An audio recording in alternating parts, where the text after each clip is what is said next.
It's been a favorite of kids for generations, and today it is the key ingredient for some delicious and nutritious snacks kids will devour. Asthma affects millions of kids. Today we get tips from a pediatrician on how kids can control their asthma. The internet, cell phones, and kids can be a dangerous mix. Today we talk to an expert on cyberbullies and your child's safety with mobile devices. Welcome to Designing Spaces, Kids Spaces, the show that's all about you and your space, your home and surroundings, and how they relate to your kids. I'm Debbie Marie. Today, we are fostering bright futures by revisiting the Boys and Girls Club to help the kids get ready for school. Yep, it's that time of year again.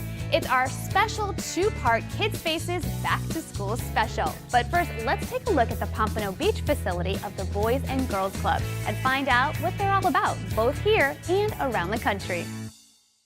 The Boys and Girls Clubs of Broward County is actually one of the largest clubs in the country. For us here in Broward County, the Boys and Girls Clubs of Broward County serve 12,000 kids annually, and we have 12 freestanding locations. Today here we're at the Stephanus unit, where we have over 1,000 members annually that are a part of participating in Boys and Girls Clubs activities. The mission of the Boys and Girls Club is to reach out to lives of young men, young women, those that need us most, and to help them to reach their full potential as productive, caring citizens. To kick off our two-parter, we look how the internet and children can be a dangerous mix, and we address issues like cyberbullying, sexting, privacy, and online money sense. Plus, we teamed up with parents, their kids, and a doctor to talk asthma and understanding how to get it under control for the millions affected.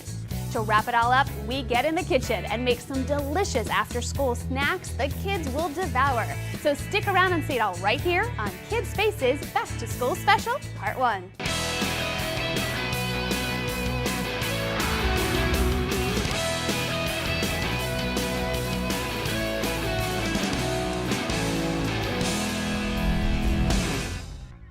Asthma afflicts millions of kids across the country, and learning how to control this incurable problem is key to not missing school and living a more fulfilling life. Kids Spaces teamed up with a group of kids from the Boys and Girls Club and their parents for an open discussion on living with asthma. Take a look. Well, good morning. I'm so glad you guys are here. Today we're going to talk about asthma. We want to increase the awareness of asthma. So we probably need to find out what asthma is all about. And I think a good way to do that is to have the kids tell us what asthma is. And I think the idea and the definition of asthma will probably emerge. Tell me, what does asthma do to you? Asthma is a disease that slows me down when I run or do anything athletic. How does that make you feel? Tired. Is it hard for you to keep up with the other kids? Yes. Makes you feel kind of bad, doesn't it? Yes. So tell me what asthma does to you. Sometimes asthma can be very painful to me, and it gets me tired very quick at times because it's very hard for me to breathe when it controls my lungs, and I have to take a treatment every time and coughing and stuff. So what does it keep you from doing? What is it that you want to do that asthma messes up for you? Stay in my basketball game more and play more minutes. So what does your asthma do to you? Sometimes when I want to play a game, I cannot play that game because of my asthma. If I'm in it and I start running, I have to slow down at times because of my asthma. So that's no fun. You can't do what the other girls do then, right? Yes. How do you feel about that? I feel sad about that. So we need to make sure how we can get your asthma controlled. So how about you? How does asthma affect you? What does it do to you? When I want to go out to play, I can't because when I run, my lungs squeezes, and then I can hardly breathe. So from what I hear you guys saying, this isn't something anybody would want their child to have, right? So let's talk about the definition of asthma. Asthma is an inflammatory disease, like a soreness inside your airways. And the way to think about your airways, if you were on a sunny day and you're laying on the ground, you're looking at a tree, that big trunk is your windpipe, the branches are things you call bronchi, and then they keep getting smaller and smaller and smaller out to the little twigs. Those are your airways.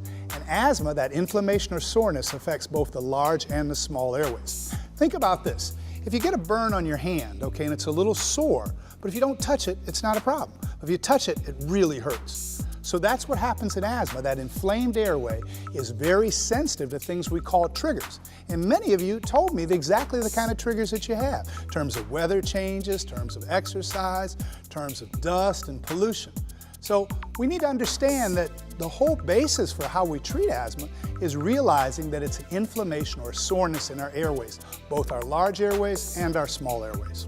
Hi, Doc. Sometimes asthma can come as a sudden attack, and we've had to take Kenneth to the emergency room numerous of times. What causes these asthma attacks? Well, that's an excellent question. What happens is that airway that is inflamed encounters some type of a trigger. It might be a cold, it might be some dust that he experienced in school, it might be pollution.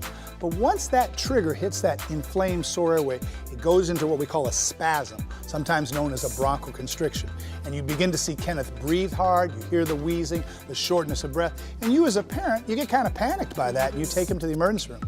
So in talking about what can prevent that, we've got two possibilities here. One, we can try and avoid those triggers. Now we know we can't always avoid colds, we can't avoid pollution, but then also we can decrease the soreness in the airway, and that's treating the inflammation, and that's being on a medicine called a controller.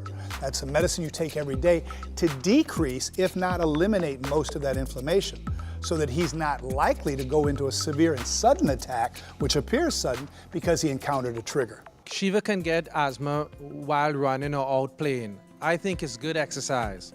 What can I do? Well, exercise is good, and we want him to be able to exercise, but sometimes when the asthma's not well controlled, exercise, because we breathe hard and fast and we cool and dry our airway, it'll send him into that spasm, that constriction. So a couple things are important. One, to make sure the basic asthma control is good so that he can exercise. Maybe take a pre-treatment with a rescue drug 15 to 30 minutes before his activity. And then ultimately, good exercise, if your asthma is controlled, actually improves asthma control because the body's more tuned up. So you're right, exercise is good, but talk to your physician and find out if he needs a controller, and then maybe he needs that rescue medicine to be given 15 to 30 minutes before the activity that causes him problems. Hello, Dr. Graham. Is there a cure for asthma? Well, unfortunately, despite lots of research over many years, we don't have a specific cure for asthma.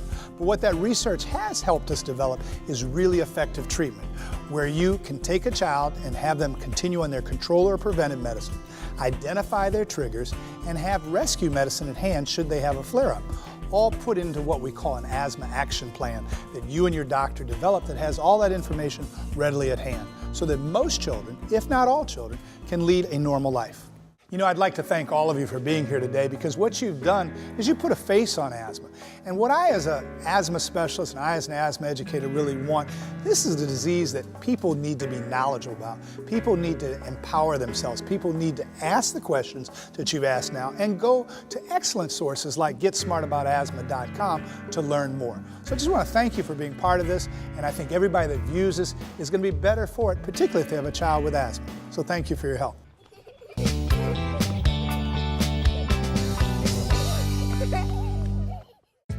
We're out of time for today, but be sure to join us on our part 2 of our Kids Spaces Back to School special, featuring the kids from the Boys and Girls Clubs of Broward County in Pompano Beach, Florida.